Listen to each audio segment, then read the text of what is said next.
So you might have heard tell the election's coming up, and there's a lot of numbers and a lot of data and a lot of facts and figures and flow charts and pie charts and bar charts and charts, and they got all these new fancy ones that move and all that. I don't know how all that works.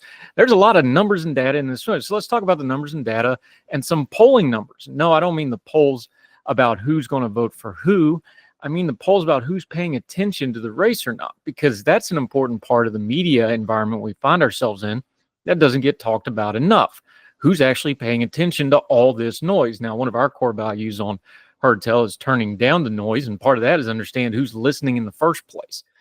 Pew Research just put out some very interesting data for October that goes back to September, and they found a number that about 69% of people that they polled is paying very close attention to the election. Now, why is that number important?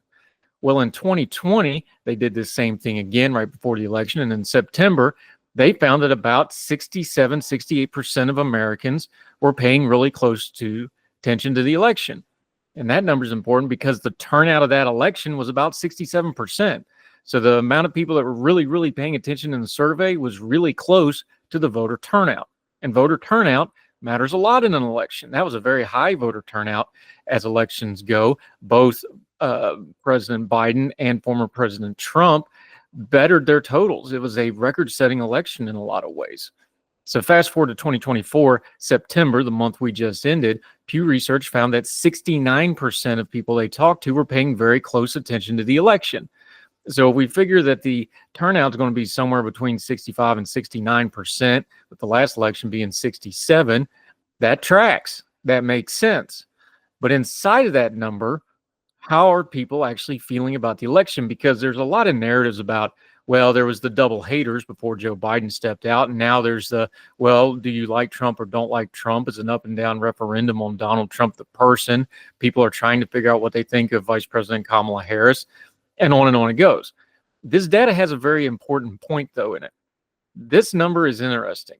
About 6 in 10 Americans, 60%, this is from Pew I'm quoting, are worn out by so much coverage of the campaign. And a lot of people say, well, I'm just sick of it all. Well, about 60% say they are, but almost 40% say they're like seeing a lot of the coverage. It's a 60-40 split.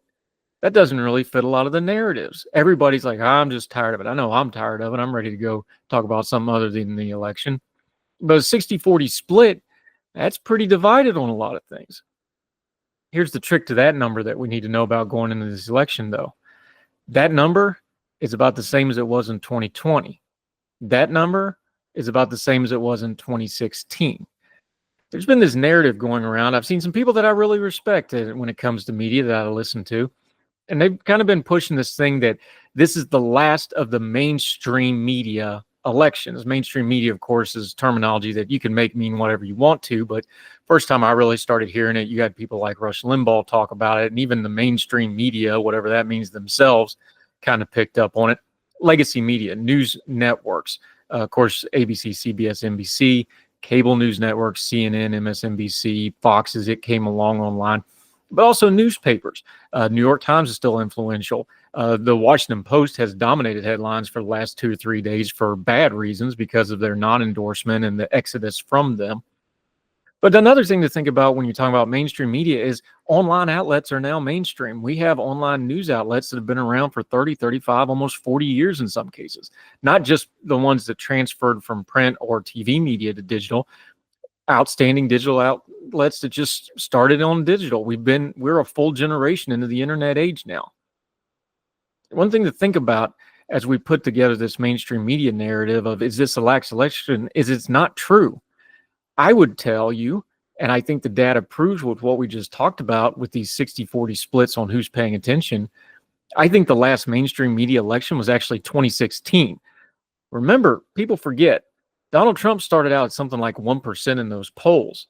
Remember the big habdoo when things like, the Huffington Post said, we're not going to cover him as a candidate. This is all entertainment. Remember that? How'd that work out? And Donald Trump slowly but surely went through the Republican field like a knife through butter. They all capitulated. You remember the Ted Cruz vote your conscience bit, all of that. And now the Republican Party is completely dominated by Donald Trump. But in 2016 and 2015, the campaign that led up to it, that shocked everybody. Even the pro-Trump people were shocked by it. There's something that is happening in news media right now that I don't think gets talked enough about. And the reason I say this isn't the last mainstream media election, 2016 really was, is because the changing business models and the declining cable and TV ratings and the increase in this same Pew data, and we'll link to it in the social media and on the Substack at herdtell.substack.com. We'll link to this data. The split in news media is not actually partisan, it's age. People over 50 get their news still through TV, newspapers, print media, things like that. The younger generation, 40 and under, they get over half of their media from social media, TikTok, Twitter, Instagram, those things. And my cohort, those 40 to 60-year-olds, I'm 44, the kind of the youngest of the Xers, if you will, they actually have diversified. They get it from all three. They get it from digital. They get it from traditional sources. They get it from social media. So that's the divide. And what has really happened in news media is when Donald Trump won in 2016, it hit the pause button on the evolution away from the old, for lack of a better term, mainstream media, because Donald Trump was extremely good for business. Even as sales fell, revenue fell, ad revenue failed, their viewership went down, they were making a lot of money off Donald Trump for the last 9 years. Donald Trump is the best thing to ever happen to news media. They think. Problem is, it's a temporary thing. No matter how the election goes, whether he wins or not, the man's still 78, 79, pushing 80. He's not going to be on the scene long term. And if you're a news media company, you better have long-term planning because you got to figure this thing out. And a lot of them just thought they didn't need to figure it out for a few more years because they can just cover Donald Trump nonstop. And he good, bad, and indifferent. He's good for business. We have whole media outlets just based on supporting Donald Trump. We have whole media outlets just based on being anti-Trump. And God bless. I hope everybody makes a lot of money and eats well and takes their kids on wonderful vacations. But that business model is not sustainable because Donald Trump's not going to be around forever. The reason I say 2016 was actually the last mainstream media election is because he put the pause button on the changes that the traditional news media, network news, newspapers, things like this had to do to change to adapt because they could just cover Trump and cover up some of those issues. And the Washington Post just found out about it with their non-endorsement and the problems they have with who owns them and who doesn't. Twitter is going through this with the Elon Musk buyout. You have news media outlets that are trying to decide, like newspapers who are trying to decide, do we go the nonprofit route? Full disclosure, I am a paid contributor to a nonprofit news outlet, a state newsroom outlet. I don't have any problem doing that. I think it's a good thing. I think it's a healthy thing. But they go to a nonprofit model. Can they go to a digital model that makes them money? Things like CNN now, their new head is actually the guy that worked for the BBC for a long time. And he put together the New York Times digital content, which has been very lucrative and made the New York Times a real digital presence. He's now in charge of CNN. You can see how this stuff is all starting to go together. So when you hear these narratives about the media, and you specifically hear the media narratives about is 2016, 2020, 2024, 2028 the last of any kind of media? No, it's not the last. It's different. 2016 was probably the last one because Donald Trump covered up a lot of these changes. And when you look at this data, these 60-40 splits on a lot of things, here's one more 60-40 split that might surprise you. About 58% of the country, pretty close to a 60-40 split, thinks the coverage of the election is just fine. Go figure that one out, because that doesn't match what you see on social media. But that's what people tell you when you actually talk to them. These things are kind of complicated, and this data, lies, damn lies, and statistics, you can get them to say anything, right? But this is consistent. 60-40 split on this. 2016, 2020, 2024. Folks have found their groove in the new media environment, and it's the a la carte news that they can get exactly what they want. One more data point from this Pew as we talk about the data of this election and polling of this election.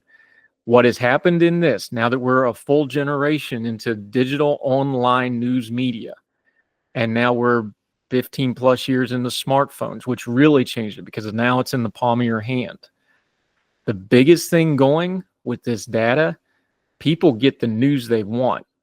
And when you're getting the news you want from the outlets you want to get them from, you tend to believe it a whole lot more because you chose it and you picked it and you tunnel vision yourself down into it.